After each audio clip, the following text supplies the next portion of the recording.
नमस्कार। शिक्षा तरंग यूट्यूब चैनल पर आपका हार्दिक स्वागत है।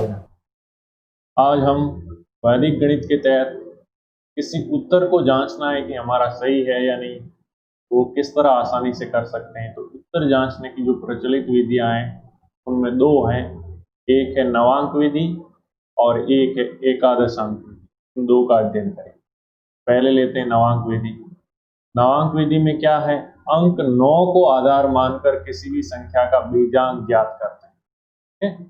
और संख्या के अंकों को अथवा अंकों के योग में से 9 को घटाने पे जो अंक बचता है वह इस संख्या का बीजांक कहलाता है। जैसे 947 947 है, उसका बीजांक 2। कैसे? इन सबको जोड़ दोगे, 9 और 4 और 7, इन सब का जोड़ क्या होगा? 9 और 4 13 और 7, 13 और 7 कितना होता है? 20। फिर ये अंक आ गए, इनको जोड़ोगे 2 और 0 को तो क्या होगा? 2। तो 2 इसका बीजांक है। यहाँ फिर कहने का मतलब जब 9 हो जाए तो छोड़ दो, जैसे ये 9 आ गया, इसको छोड़ दो। फिर 7 और 4 कितना होता है? 11 है। 11 में से भी 9 कम कर सकते हैं तो कर दो, क्या बचा? 2। इस तरह हमारा बीजांक प्राप्त होता है। फिर है नेक्स्ट, भाग संक्रिया से प्राप्त उत्तर की जांच। जब भाग में हम उत्तर की जांच करेंगे तो क्या करेंगे? और जैसे यहाँ पे एक उदाहरण दे दिया हमारे को कि 4283 में 7 का भाग देने पर भागफल तो ये आया और शेषफल ये आया। तो हमें चेक करना है कि उत्तर सही है या नहीं। तो हमें मालूम है कि भाज्य बराबर क्या होता है? भाजक इंटू भागफल प्लस शेषफल। तो जो भाज्य का बीजांक है वो भाजक के बीजांक, भागफल के बीजांक का गुणा और उसमें शेषफल का बीजांक जोड़ दें, उसके बराबर होना चाहिए। अब पहले तो भाज्य यानी जिसमें भाग दिया है उसका बीजांक क्या है, उन सबको जोड़ दो। ठीक है ना? उन सबको जोड़ोगे तो क्या प्राप्त होगा? देखो क्या है, 4283 है, तो 4 प्लस 2 6 प्लस 8 14 और प्लस 3 कितना हो गया? 17। 17 में भी 1 और 7 को जोड़ दोगे तो क्या प्राप्त होगा? 8।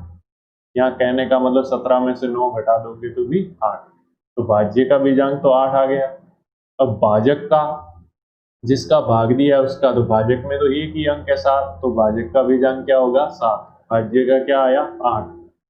और भागफल का भागफल क्या है? 611। इन सबको जोड़ोगे तो 6 और 1 और 1 कितना होगा? 8। 6 और 1 7 और 1 8 का 8। फिर शेषफल का बीजांक, शेषफल क्या है? 6, तो उसका बीजांक 6 ही रहेगा। अब गुणा करोगे तो 7 और 8 का गुणा होगा तो क्या होगा? 56। कितना हो जाएगा? 56। और क्या है प्लस में? 6। 56 में 6 जोड़ोगे तो क्या प्राप्त हो जाएगा? 62। और 62 का बीजांक ज्ञात करो तो 62 में 2 अंक है, 6 और 2, इन दोनों को जोड़ दोगे तो क्या होगा? 8। ये 9 से छोटा ये, ठीक है, तो ये हो जाएगा 8। यानी नवांक विधि में 9 से छोटे अंक बीजांक प्राप्त करना है। अगर 9 से बड़े हैं तो उनमें से वो 9 घटाते रहेंगे। यहाँ सब अंकों को जोड़ देना है, कुल मिला के बात ये। तो क्या आया? 8। इनका भी 8 आ गया और भाज्य का भी 8 आ गया, इसका मतलब बराबर है। तो ये उत्तर क्या है? सही है हमारा। देखो इसमें क्या हो सकता है कि यदि किसी प्रश्न की किसी पंक्ति अथवा स्तंभ के अंकों का स्थान परस्पर बदल जाए तो भी बीजांक वही रहेगा। देखो इधर देखो, जैसे मैं 423 और 432 की बात करूं तो इनका और इनका बीजांक सेम होगा, क्योंकि अंक तो सेम है। 4 और 2 6 और 3 9, तो 9 है यहाँ पे। इधर 4 और 3 7 और 2 9, इधर भी 9 है, लेकिन संख्या क्या है? अलग अलग है। इसलिए कभी कभार नवांक विधि भी से ये गलती पकड़ में नहीं आती है, क्योंकि अंक बदल जाए तो ऐसा जरूरी नहीं है कि वो पकड़ ले।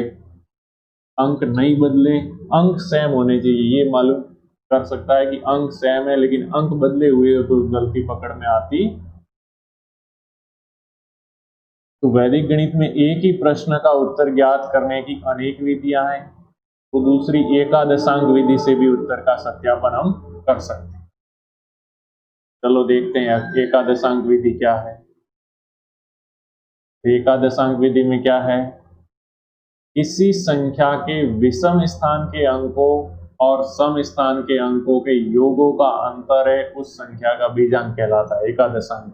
ठीक है, कहने का मतलब यहाँ पे क्या संख्या है, देखो 6, 3, 2, 5 और 4, 63,254 है। इसका बीजांक निकालना हो एकादशांक विधि में तो जैसे सम स्थान, पहले स्थान पे 4 और 2 6 और 6 क्या हो जाएगा 12। तो विषम स्थान यानी पहले, तीसरे और पांचवें स्थान के अंकों का योग क्या आया 12। अब सम स्थान के अंकों का देखेंगे तो सम स्थान में 5 और 3 कितना है 8, इनका अंतर क्या हो जाएगा 4, तो इसका बीजांक 4। नवांक विधि में सब अंकों को जोड़ते थे, इसमें क्या है एकांतर क्रम में जोड़ते हैं, पहले को तीसरे से, तीसरे को पांचवें के, अगर पांचवें से भी आगे होता तो सातवें से, इसी तरह दूसरे को चौथे से, चौथे को छठे से, और राइट हैंड साइड से स्टार्ट करते हैं इकाई के अंक से। तो ये है, तो इसका बीजांक जैसे ये आया। अब जैसे एक उदाहरण है, इसमें 6,789 में 12 का भाग देने पर भागफल हमारा ये आया 565 और शेषफल 9 आया। इसको चेक करना है कि सही है या नहीं। तो एकादशांक विधि में भाज्य क्या है 6, 7, 8 और 9। तो पहले और तीसरे स्थान वाले को जोड़ देंगे, 9 और 7 कितना होता है 16।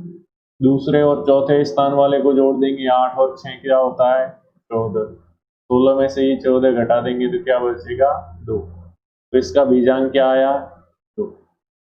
या इस तरह भी कर सकते हैं कि पहले जैसे 9 लिख दिया कि 9 माइनस 8 प्लस 7 माइनस 6, यानी एक बार प्लस और एक बार माइनस, प्लस से स्टार्ट करते हुए इकाई के अंक से, तो भी वो होगा 9 में से 8 गया 1 और 7 में से 6 गया 1, 1 और 1 कितना हो जाएगा 2। फिर भागफल का बीजांक, भागफल क्या है, इधर 565 है तो 565 का बीजांक 5 और 5 10। ठीक है, विषम स्थान पहला और तीसरा, इनका योग 10, और सम स्थान पे तो एक ही है 6, तो क्या हो जाएगा 10 माइनस 6 4, तो ये 4 आ गया भागफल का बीजांक। फिर भाजक का बीजांक, तो भाजक किसका भाग दे रहे हैं 12 का, तो विषम स्थान पे 2 और सम स्थान पे 1, तो 2 माइनस 1 क्या होगा 1, तो भाजक का बीजांक आ गया ये। अब शेषफल का बीजांक, तो शेषफल में तो 9 अकेली संख्या है तो वही बीजांक हो जाएगा। अब भाज्य बराबर क्या होता है, भाजक इंटू भागफल प्लस शेषफल।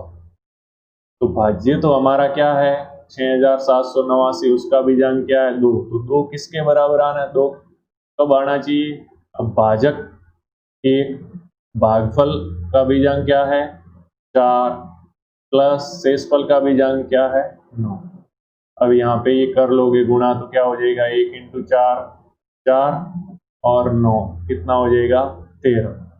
अब 13 का एकादशांक विधि से चेक करोगे तो 3 और माइनस 1, क्योंकि विषम स्थान पे 3 और सम स्थान पे 1, इनका अंतर क्या है घटा देंगे तो 2, तो ये भी 2 आया, इसका मतलब ये उत्तर सही।